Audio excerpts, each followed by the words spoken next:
everyone! Today, I'm going to show you how to finally get your videos seen by the right people, rather than just hitting upload and hoping for the best. Imagine this, you pour your heart and soul into a 2-hour deep dive, you finally hit that upload button, and then, absolute crickets. The content you made is absolute gold, but for some reason, the views are just incredibly low. The reason this happens is simple. Making great content is only half of the actual job. Packaging and distribution are the other half of the equation. And right now, the creators who win are the ones who repurpose their work into snackable, clickable pieces. Trust me, I have been there myself, and I know exactly how frustrating that lack of growth feels. I currently run multiple channels, and honestly, the game changer for my growth wasn't just filming more hours, but working smarter with the footage I already had. The reality is that not every creator has the time to spend days manually editing shorts from long videos, or the budget to hire a professional team. That is where a smart AI tool comes in to save the day. But before we dive into tools, let me share the creative rules I personally follow. These rules will make everything you publish significantly more clickable and shareable for your audience. My first rule is to always create curiosity, because every single clip, thumbnail, and title should make people ask a question they desperately want answered. This is exactly the same psychology behind an amazing thumbnail, where you use an image to tease a gap in knowledge. In a short video, it is the first 1 to 3 seconds that really do the heavy lifting to hook the viewer. Start your short with a visual punch or a provocative line like, "You won't believe what happened when," to make sure the audience stays to close that curiosity gap. Smart AI tools can actually help with this by scanning your long video and suggesting the exact moments where curiosity peaks. They look for those bits with big reactions, sudden changes in tone, or important sound bites that capture attention instantly. My second rule is to always be crystal clear, because when people are scrolling on mobile, thumbnails and text are often tiny. The same applies to your short clips, where your message has to land in a flash, so you must cut straight to the action. Keep your captions big and readable, and please, do not crowd the frame with unnecessary elements. I used to waste so many clicks on fancy but confusing thumbnails, but once I simplified them with a big face and strong contrast, my click-through rates jumped. My third rule is all about contrast and pop, because vivid colors, dynamic lighting, and bold text are the things that actually stop the scroll. In thumbnails, contrast is king, but in your video clips, contrast shows up in your pace, such as quick cuts and loud, quiet dynamics.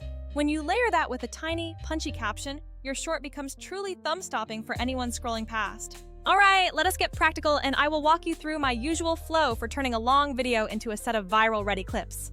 Step 1 is to pick your long-form source, which could be a live stream, a podcast, or a tutorial that you have already recorded. The trick here is to choose content that has multiple distinct moments that could easily function as standalone pieces. If you filmed a 40-minute tutorial, there are naturally digestible bites hiding in there, like quick tips, aha moments, and short demos. Step 2 is to let the artificial intelligence find the gold for you.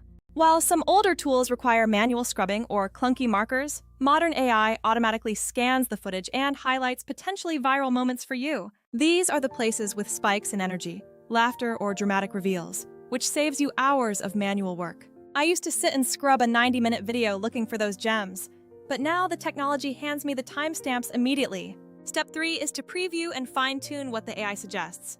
Even if the tool gives you great suggestions, you still need to maintain your creative control over the final output. I like to watch each suggested clip and trim the intro so it starts right on the hook. You should also tighten the ending so it leaves the viewer wanting more. Always add a one-line caption that specifically teases the curiosity gap we talked about earlier. Keep your text large and short, because 2 to 4 words is usually perfect for mobile viewers. Here is where a few niche tips really matter.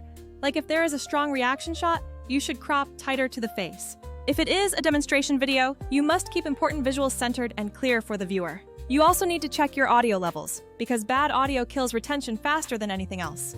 The editor makes these quick adjustments easy without you needing a pro-level suite of tools. Step 4 is for thumbnails and titles, because yes, even short clips benefit from custom thumbnails on platforms that support them. For thumbnails, I still use the same core rules of curiosity, clarity, and contrast. You can use cloud tools for quick thumbnails, but you want a system that helps you pair the right clip with the right visual.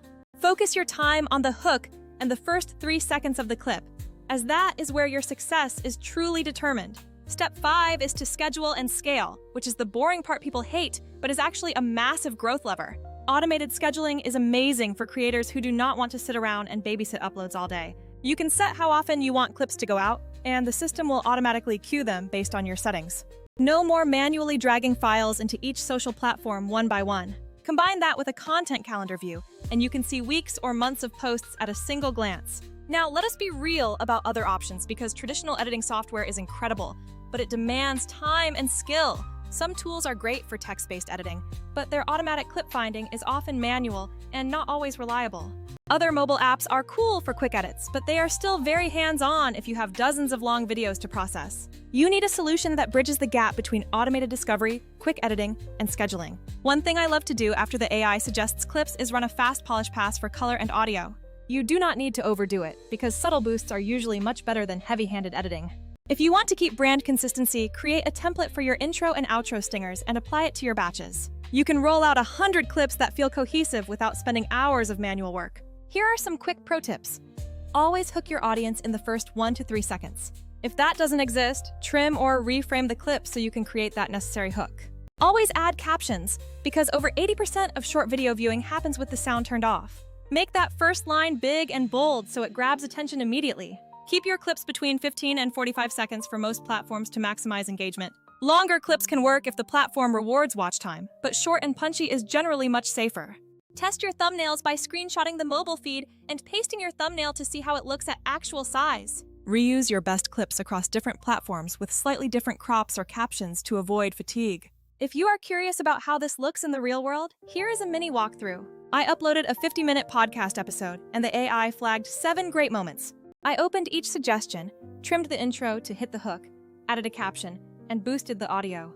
Then, I queued them in the calendar to post 3 times a week for the next 2 weeks. Within just a few days, the best-performing clip got 10 times the engagement of the original long-form upload. That traffic fed back to the long-form episode, creating a powerful loop of growth. My final thought for you is to not overcomplicate your process. Most creators waste energy reinventing their thumbnails or obsessing over tiny edits that nobody notices. The real win is structure. Find the moments people care about, polish them just enough, and publish consistently. Tools help you scale that process without losing the creative control that you want to keep. So, if you are sitting on a backlog of long videos and wondering how to make them work harder, just start today.